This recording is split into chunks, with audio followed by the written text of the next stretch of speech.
ये आज तो मंगल बाजार है, आप आए हो, लेकिन जब हमारा छुट्टी का दिन होता है ना, तब भी आप सुबह 9 से लेकर रात को 9 बजे तक आप यहाँ से गाड़ी लेके नहीं जा सकते। मैडम, विधायक जी तो यहाँ के पॉश एरिया में रहते हैं, उनको यहाँ से कोई लेना देना नहीं, निकलना ही नहीं होता तो वो देखेंगे क्या यहाँ। नॉर्मली अभी पुलिस आएगी तो फिर भी सब इधर उधर हो जाएंगे, तब रास्ता बन जाता है। अदरवाइज फिर दोबारा जैसे ही वो जाते हैं, हर बार आते तो हैं वो लोग, लेकिन जैसे ही वो जाते हैं फिर दोबारा इंक्रोचमेंट। सारा एमसीडी नहीं करवा रखा है, इंक्रोचमेंट किया है। दुकानें कितनी अंदर है, लेकिन उसके आगे कितना ज्यादा एरिया इन लोगों ने घेर लिया है और उस पर अवैध कब्जा यहाँ पर इन लोगों के द्वारा किया गया है। दिल्ली पुलिस को मैंने एक कंप्लेंट की थी, हेमंत तिवारी जी ने उसमें लिख के भेजा था कि यहाँ पर एसएचओ साहब डेली ब्रीफ करेंगे और यहाँ इंक्रोचमेंट नहीं होने देंगे। जब ग्राहक ने, हमारे किसी ग्राहक ने आना तो गाड़ी लेके आएगा, पैदल तो कोई आएगा नहीं अपने घर से, गाड़ी लेके आकर लगाएगा कहाँ? जब लगाने की जगह ही नहीं मिलेगी तो फिर वो दूसरी मार्केट जहाँ पार्किंग की फैसिलिटी है वहाँ चला जाता है। दुकानदारों ने ना अपने दुकानों के आगे टीए लगवा रखे हैं, उन्हों से 500 से 800 रुपये वो लेते हैं पर डे के हिसाब से।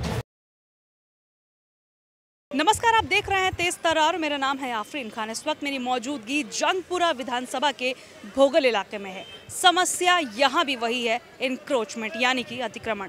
सवाल ये उठता है कि आखिर दिल्ली इस अतिक्रमण से कब मुक्त होगी? जिस इलाके में जाएं उस इलाके में तस्वीर ऐसी ही नजर आती है। यहाँ पर बात करने के लिए कुछ लोग मौजूद हैं, इनसे बातचीत करते हैं। ये अतिक्रमण कब से ऐसा है, क्या कभी इसे हटाने की कोई कोशिश की गई? इनसे ही बातचीत करते। क्या नाम है आपका? हरपाल सिंह नाम है मेरा। ये जो अतिक्रमण यहाँ पर नजर आ रहा है, लिखा आ रहा है यहाँ तक बाजार खत्म है, लेकिन उसके बावजूद भी अगर हम जब यहाँ से आए, इतना ट्रैफिक था, लोगों ने इंक्रोचमेंट किया हुआ, ये कब से ऐसा है? ये आज तो मंगल बाजार है, आप आए हो, लेकिन जब हमारा छुट्टी का दिन होता है ना, तब भी आप सुबह 9 से लेकर रात को 9 बजे तक आप यहाँ से गाड़ी लेके नहीं जा सकते।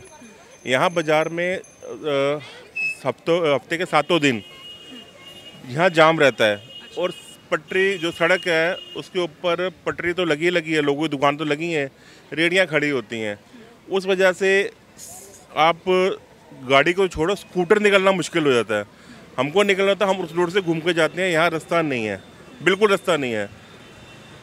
इस वजह से बाज़ार का भी बुरा हाल है, कोई फ़ायदा नहीं हो रहा बाज़ार को। बाहर से ग्राहक आता है, कस्टमर आता है, तो वो यहाँ गाड़ी लगाने की जगह नहीं है उसको, कि उसको कस्टमर को आके गाड़ी लगाने की जगह मिल जाए। कोई सामान खरीद के अपना, वो भी सड़क पे गाड़ी लगाता है। जब पटरी पे आपने सामान लगा रखा है और रेहड़ियाँ खड़ी हैं, तो उस वजह से वो भी गाड़ी सड़क पे लगाता है, बिल्कुल सड़क के बीचों बीच। अगर आप जाके देखोगे, वो देखो टेम्पो खड़ा है, सड़क के बीचों बीच खड़ा, वो चलने की भी जगह नहीं, चलने की जगह नहीं होती। आप कुछ ऐसा हो कि कोई एम्बुलेंस यहाँ से जा रही हो, फंस गई हो? देखो, एम्बुलेंस को तो थोड़ा बहुत लोग आगे पीछे को रास्ता दे देते हैं, पर नॉर्मल आदमी बहुत परेशान होता है इसमें। एम्बुलेंस हो गया, फायर ब्रिगेड हो गई, उसको तो एक मजबूरी में रास्ता देना पड़ता है सबको। अब पुलिस की गाड़ी अभी निकलेगी, थोड़ी देर आप खड़े हैं यहाँ पे, पुलिस की गाड़ी आएगी, बाजार लगा हुआ है, अभी जब हटाने आएंगे तो उसको रास्ता मिलेगा, हमको नहीं मिलता रास्ता। आम जनता के लिए बहुत मुश्किल है यहाँ जीना। तो कभी आप यहाँ के विधायक के पास गए, उनसे ये समस्या आपने डिस्कस की हो, इसका कोई सॉल्यूशन देखने को मिला? इसका भी कोई बहुत ज़्यादा सोल्यूशन तो अभी देखने को नहीं मिला है। नॉर्मली अभी पुलिस आएगी तो फिर भी सब इधर उधर हो जाएंगे, तब रास्ता बन जाता है। अदरवाइज फिर दोबारा जैसे ही वो जाते हैं, हर बार आते तो हैं वो लोग, लेकिन जैसे ही वो जाते हैं फिर दोबारा इंक्रोचमेंट दोबारा वैसी की वैसी हो जाती है। बिल्कुल। तो क्या ये इंक्रोचमेंट सिर्फ शाम को नजर आती है, सुबह से लेकर शाम तक, रात तक यही हाल है? सुबह भी यही होता है, लेकिन शाम को बहुत ज़्यादा हो जाती है, बहुत ज़्यादा रेहड़ियाँ ज़्यादा ही लगने लग जाती हैं। बिल्कुल, मतलब चलने तक का भी रास्ते में भी प्रॉब्लम आनी शुरू होती है। यहाँ पे सारा दिन जाम रहता है, सुबह से लेकर, मैंने आपको बताया, सुबह 9 से रात को 9 बजे तक आप गाड़ी लेके नहीं जा सकते यहाँ से, रोड से सुबह 9। इसके अलावा कोई और समस्या आप लोगों को आती हो? जैसे कि आपने बताया यहाँ पर बिजनेस के आप लोगों के अफेक्ट होते, कि लोग आ नहीं पाते, ग्राहक आ नहीं पाते दुकान में, ऐसा भी कुछ होता है? बिल्कुल, इससे इफेक्ट पड़ता है। जब ग्राहक ने, हमारे किसी ग्राहक ने आना तो गाड़ी लेके आएगा, पैदल तो कोई आएगा नहीं अपने घर से, गाड़ी लेके आकर लगाएगा कहाँ? जब लगाने की जगह ही नहीं मिलेगी तो फिर वो दूसरी मार्केट जहाँ पार्किंग की फैसिलिटी है वहाँ चला जाता है। यहाँ पार्किंग बने आज 11-12 साल, 15 साल ही हो गए, 15 साल हो गए, 15 साल से ऊपर हो गए, 15 साल से ऊपर पार्किंग बने हो गया, पार्किंग नहीं खुली। कल दिल्ली में एक बहुत बड़ा हादसा हुआ, लाल किले पर एक कार में धमाका हो जाता है, उसके बाद यहाँ पर इतनी ज़्यादा भीड़। क्या लग रहा है आपको, अगर दिल्ली को अलर्ट मोड पर डाला है तो ये सारी चीज़ें मैनेज करनी चाहिए कहीं ना कहीं? ये तो मैनेज करनी चाहिए, लेकिन ये तो शुरू से हम देखते हुए यहाँ बड़े हो गए, यहाँ से अतिक्रमण हटा ही नहीं।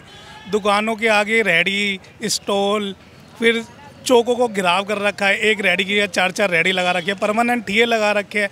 एमसीडी कहती है कि यहाँ पर 30 मिनट एक जगह रेहड़ी की परमिशन है, लेकिन वो तो पूरे दिन वहीं खड़े रहते हैं, ना हिलते हैं ना डुलते हैं, और पूरा प्रॉपर ठिया बना रखा है एक। और ना उन्हें पुलिस वाले कुछ कहते हैं। गाड़ी मुड़ने में दिक्कत होती है, अगर गाड़ी मुड़ जाए और उन्हों से लग जाए तो उन्हों से लड़ते हैं ये लोग रेहड़ी वाले। तो ये जो इंक्रोचमेंट है इसमें एमसीडी की क्या भूमिका नजर आई है अब तक आपको, क्योंकि आप यहीं के रहने वाले हैं, काफ़ी समय से देख रहे हैं?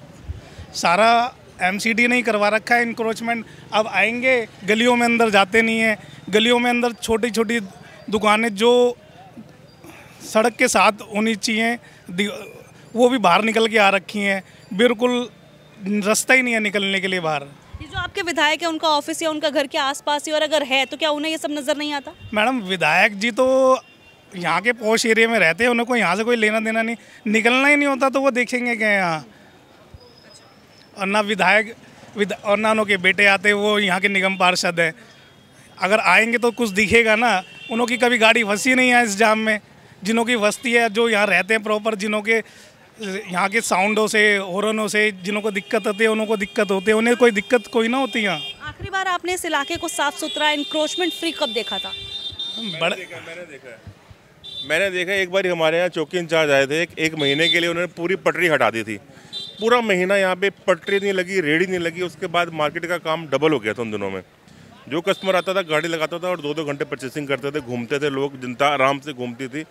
वो आज से सिर्फ 4-5 साल पहले की बात है, ज़्यादा पुरानी बात नहीं है। इतना अच्छा सिस्टम हो गया था उन दिनों में, पर लेकिन फिर जैसे उसकी ट्रांसफ़र हुई और उसके बाद ये सब होना शुरू हो गया। ये कहाँ से कहाँ तक इंक्रोचमेंट, अगर आप जगह थोड़ी एक्सप्लेन कर पाए? मस्जिद रोड से लेके नीचे बस स्टैंड तक पूरा मथुरा रोड तक इंक्रोचमेंट है।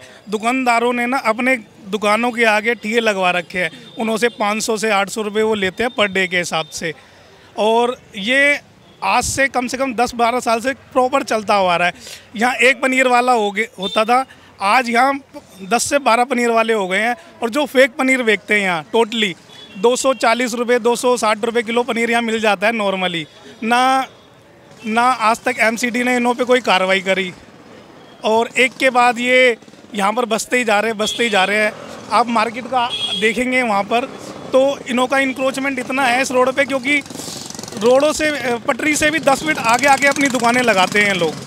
एमसीडी खामोश नजर आती है हमेशा की तरह? वो हमेशा की तरह खामोश है। और एक दिल्ली पुलिस को मैंने एक कंप्लेंट की थी, हेमंत तिवारी जी ने उसमें लिख के भेजा था कि यहाँ पर एसएचओ साहब डेली ब्रीफ करेंगे और यहाँ इंक्रोचमेंट नहीं होने देंगे। अगर आप कहोगे तो वो मैं दिखा भी सकता हूँ यहाँ पर।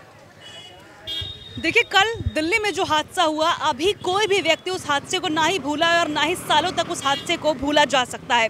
लेकिन सवाल ये है, कहा जा रहा है कि दिल्ली हाई अलर्ट पर है। ये कैसा हाई अलर्ट है? जो आप देखिए, इतने ज़्यादा एरियाज़ ऐसे हैं जहां पर पब्लिक बहुत ज़्यादा देखने को मिलती है। ये देखिए, इंक्रोचमेंट का लेवल देखिए, चलने की भी जगह यहाँ पर नहीं है। ये पूरा इंक्रोचमेंट है, गाड़ियाँ भी खड़ी है, रेहड़ी पटरियाँ भी यहाँ पर लगी हैं। सवाल ये है कि कल जो हादसा हुआ, क्या उससे सबक लेने की ज़रूरत यहाँ पर नहीं है?